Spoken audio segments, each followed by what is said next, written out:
Can Manipur find peace? With dozens dead and thousands displaced, fighting between the Kuki and Meitei continues. Some argue the northeast Indian state is in a state of civil war. With news of burnings and beheadings, the EU has adopted an urgent resolution to stop the fighting, angering Indian authorities. But is Narendra Modi's government doing enough to pacify the region? I'm Andrea Sankey, and today's newsmaker is Manipur.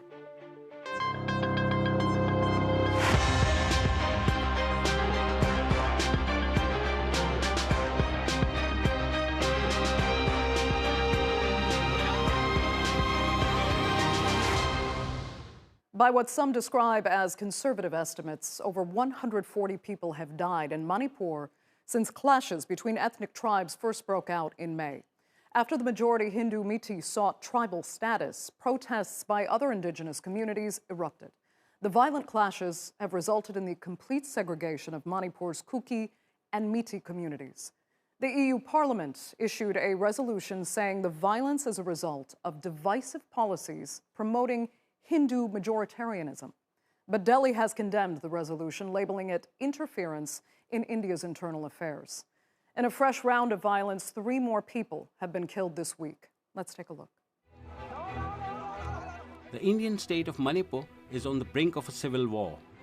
Ethnic clashes between the Meitei and Kuki tribes erupted in May. The Meiteis are demanding tribal status from the local court. Their inclusion in the scheduled tribes list will allow them to secure reservations, educational institutions, and have access to forest lands. But scheduled tribes fear that if Meitei people are given the status, they will endanger the land they've been living on for centuries. Manipur, India's scenic state bordering Myanmar, has suffered many setbacks since it joined India in 1949, including ethnic rivalries and secession movements. Another reason for the growing tensions in Manipur is a drug crisis. The Bharatiya Janata Party, led by Meitei Chief Minister N. Biren Singh, launched a campaign against poppy farming. The government says that since 2017, nearly 75 square kilometers of poppy farms have been destroyed. Local committees are calling for an end to poppy production. The ongoing clashes have displaced tens of thousands. The European Parliament says that the conflict has left over 100 people dead, with 1,700 houses and 250 churches destroyed. They have called for the Indian government to take urgent steps to restore calm. Intolerance towards minority communities has contributed to the current violence, and there have been concerns about politically motivated, divisive policies that promote Hindu majoritarianism in the area. But in a recent press release, India's foreign ministry said that the European Parliament should focus on its own internal issues rather than interfere in India's internal matters. The state and central governments under the control of Prime Minister Narendra Modi have said that the situation is slowly improving. But people in the region say otherwise. It's very difficult. I cannot tell you how difficult it is. What's the use? We cannot sleep or eat. We just want to lead our normal lives. Peace talks between the two ethnic groups have failed to stop the aggression. I came here because I wanted to share the pain of the people of Manipur. It is a horrible tragedy that has taken place, very extremely sad and painful for all the people of Manipur and all the people of India as well. In the meantime, Indian Prime Minister Modi has remained silent. Leaders from Manipur were in Delhi in the hope of meeting Modi, but he had already left for a visit to the United States. Indian authorities say they are trying to ensure peace in the region. But neither the state nor the central government have provided much support to Manipuris. I also appeal to the peoples or Meitei peoples who are with arms not to attack anything. Please do keep maintained peace and so that we can restore normalcy in the state of Manipur. For now, the situation remains tense and military forces are on the ground trying to get the violence under control. Now, it's important to note that this conflict has led some Kukis to call for an independent state, citing even a separate administration could not protect them from Miti's determination to push them out. So let's discuss this further with our panelists now. And joining me from Bangalore is Kuki social activist Hejong Misal. Nabakishore Singha Yumnam is the national spokesperson for the World Miti Council and president of the council's Assam unit. And joining us from the Indian state of Nagaland is Grishma Kutar, a local journalist based in Manipur. Thanks so much for being with us. There are so many elements to consider in this conflict, but Grishma, identify what you see as the core of this current violence. Who or what is most responsible for provoking and perpetuating it now? I would place the onus of this issue, considering that, it's been 2 months since the violence started in Manipur, and we are still seeing instances of killings. So I would first place the onus on the central government, because they are really dragging their feet on either taking any kind of action to immediately resolve or stop the violence, or even in terms of kind of placing accountability on the state government, that is the state government of Manipur, in not being able to or in failing to control the violence. Because as we speak, just in the last 2 weeks, 2 women were shot dead in the capital city of Manipur, in Imphal, 2 tribal women.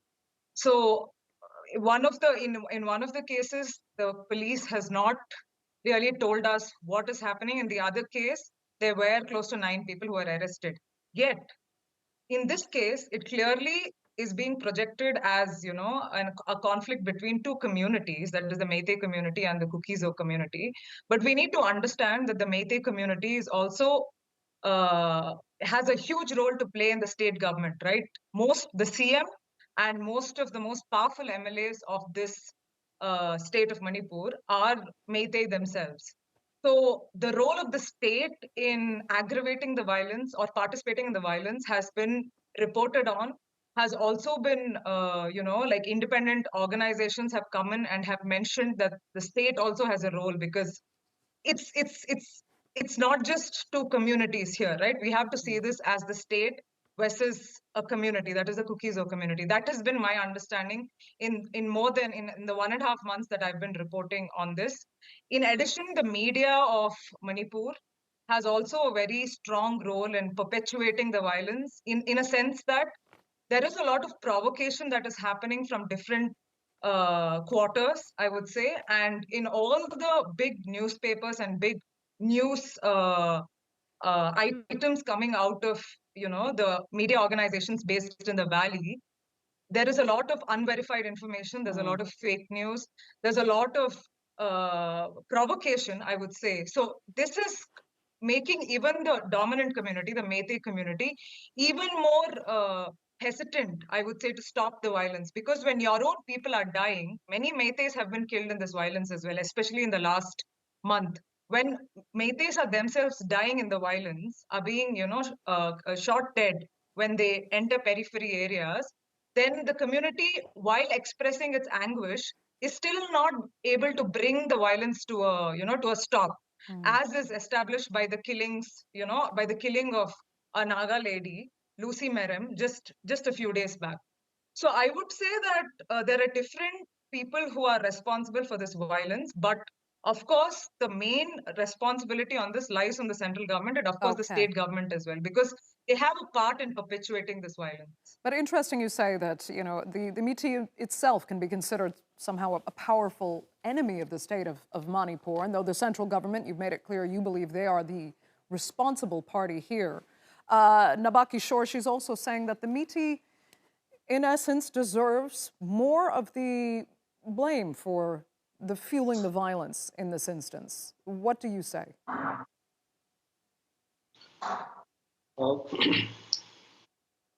The violence is not just one of accident which started since the 3rd of May. It has a lot to do on the background.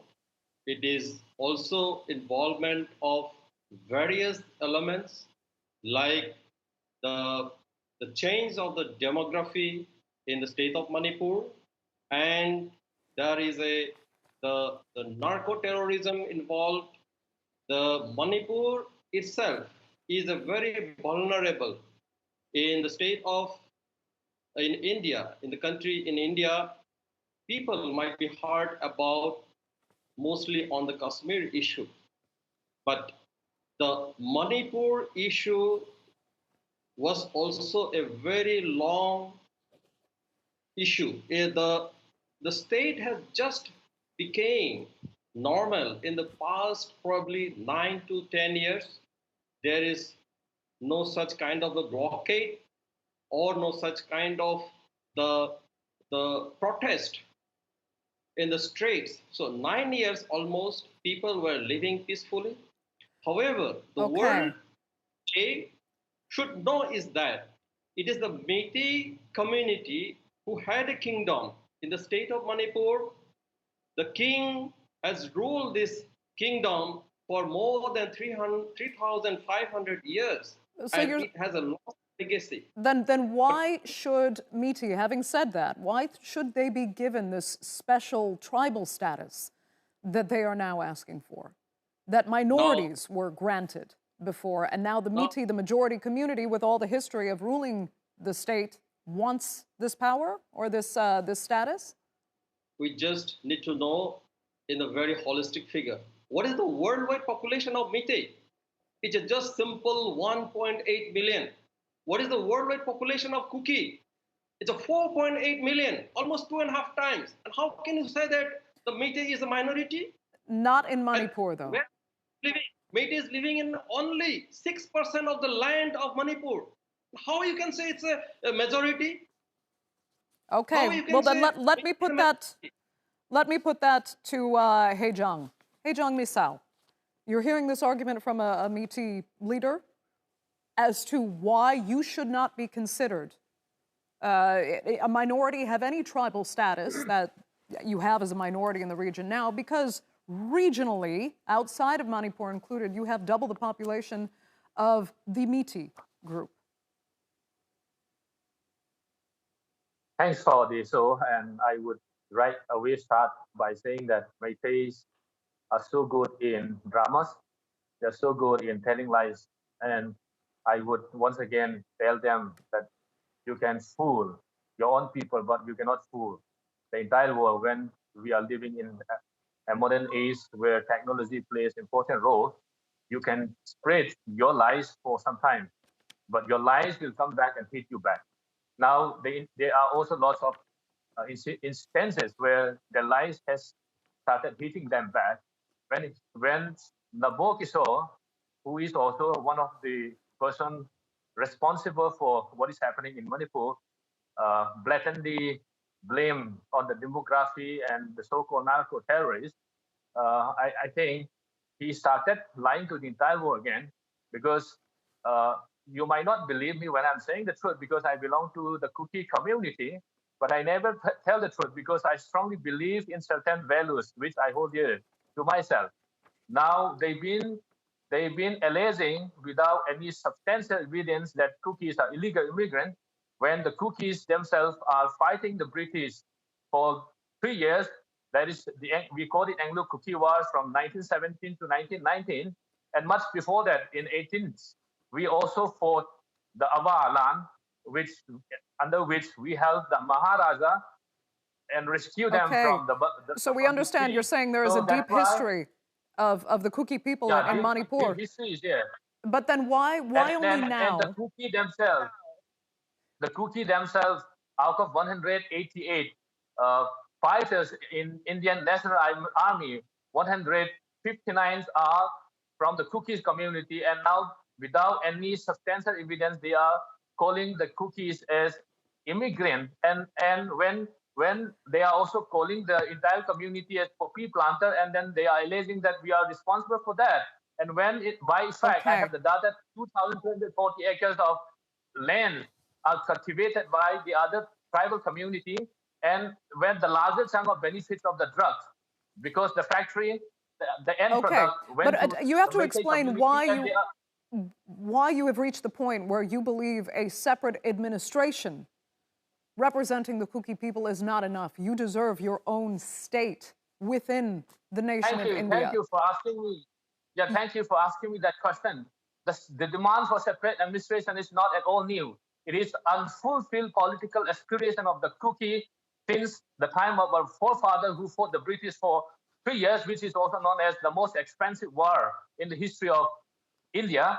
And, much before the violence, the Kuki State Demand Committee was formed already. And this Kuki State Demand Committee is part of the India's forum for the creation of new states.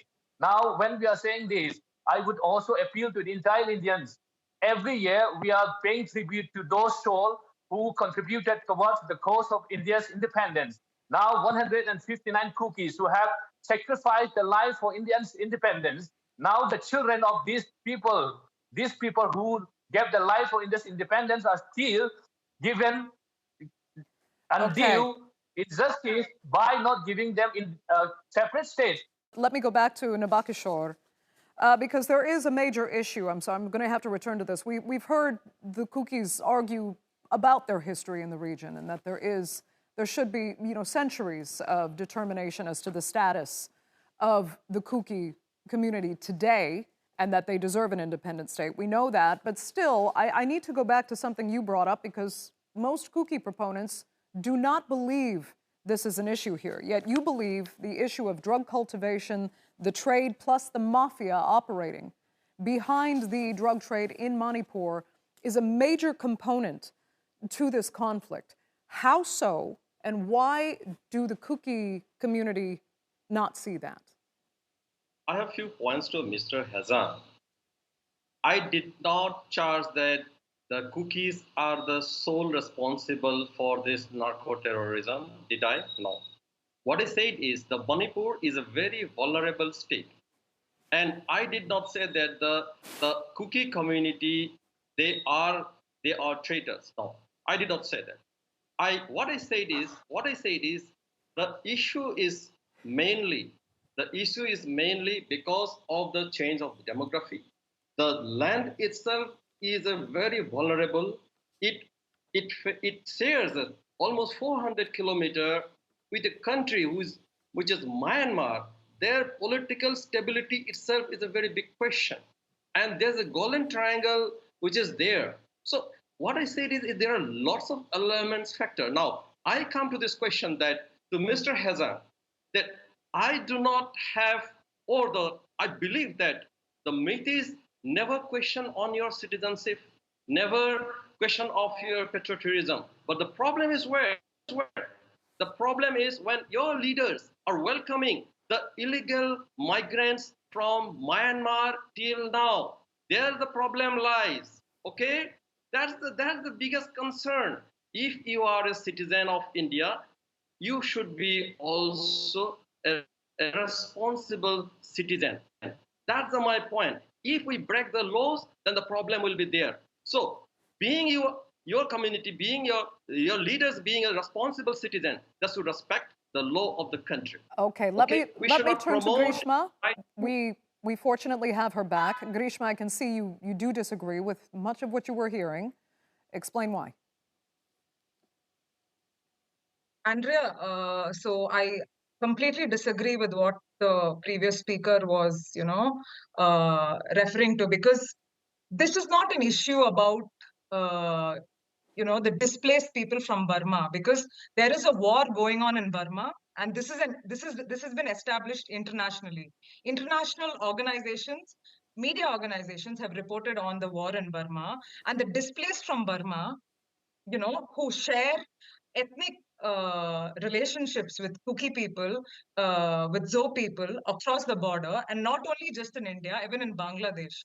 So when a war is ongoing in the state of Myanmar, it's been on for the past 3 years, it is humanitarian, not only humanitarian. Internationally, there are laws, there are conventions in place that say that when there is a war going on, it is decent, actually, it is human for countries to accommodate people affected by war, right? the way in which Meiteis have turned this into a propaganda piece, because the state of Mizoram is accommodating the displaced people from Burma, and many of these displaced people from Burma, their villages are burnt down. And even when they come across the border, there have been documented instances which have been reported on of them going back across the border once they are able to access their village.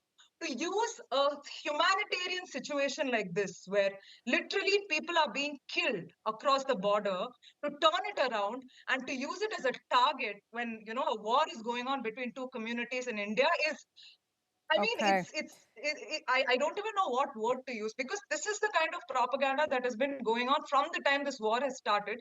While this war in Manipur is clearly not about who is illegal, who is refugee, it's about the land. Okay. It's Yeah. clearly about the land, and beyond the land, it is also about how the the Meiteis, who are part of the state of Manipur, who have been the dominant community in Manipur, who've been ruling Manipur once India has been free for the longest time, are also trying different ways to accumulate more land. Okay. And Grishma, it's interesting because is this demand for ST category. as you say, it's about the land.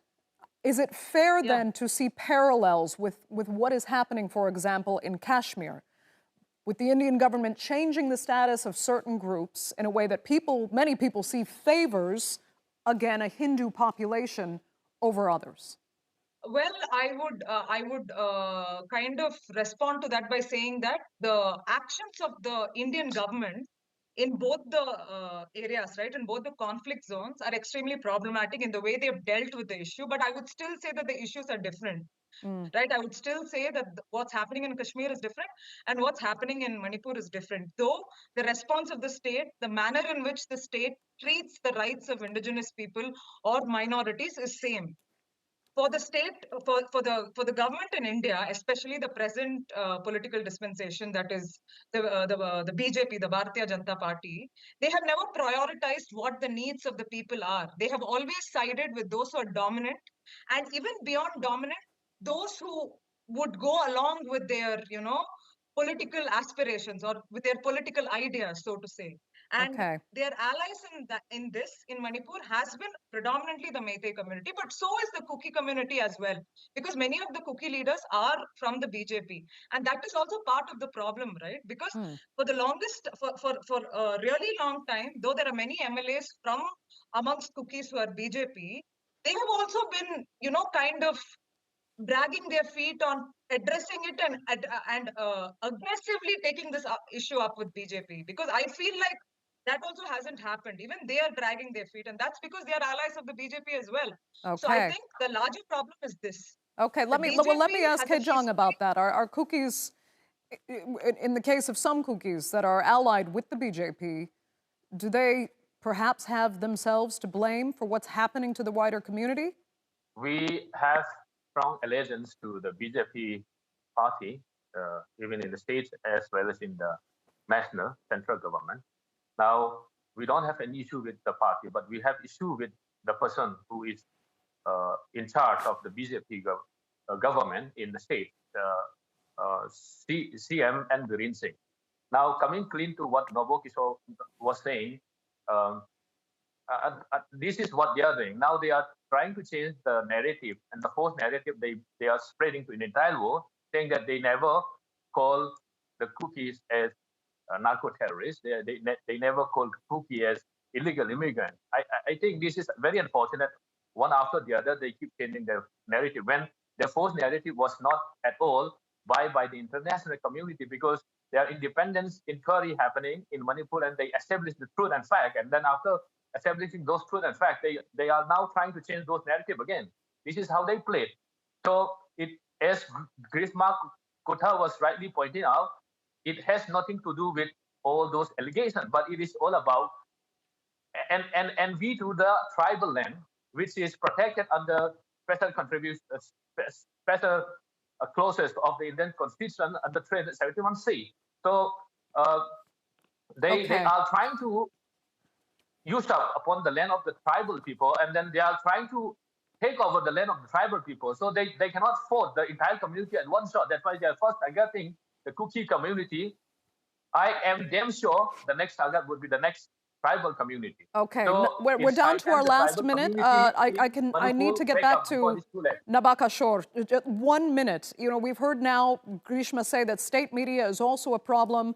So we're seeing this blanket internet blackout. Is it stopping the spread of disinformation that would spiral the region into more violence, or is it just masking human rights violence and human rights violations? Let me ask Grishma. We seem to have lost, unfortunately, Nabakashore. Go ahead, Grishma, quickly. Definitely, the internet ban, and that's another thing that the BJP government is, known for. Every time there's an issue, even an issue where citizens of India are protesting the central government, the first thing that they do is cut off internet. Now, I understand why you would do that in cases of law and order problems, but to do it for more than 2 months it's again a violation of multiple rights.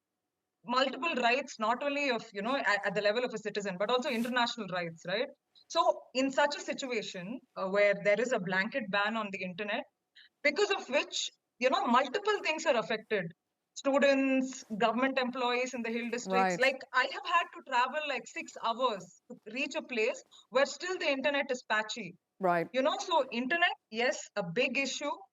Understood. I'm so unfortunately going to have to interrupt you there. We are completely out of time for this edition of the Newsmakers. I'd like to thank all three of my panelists so much for being with us, and our viewers, of course, for joining us as well. Remember, you can follow us on Twitter, and do be sure to subscribe to our YouTube channel. I'm Andrea Sankey. We'll see you next time.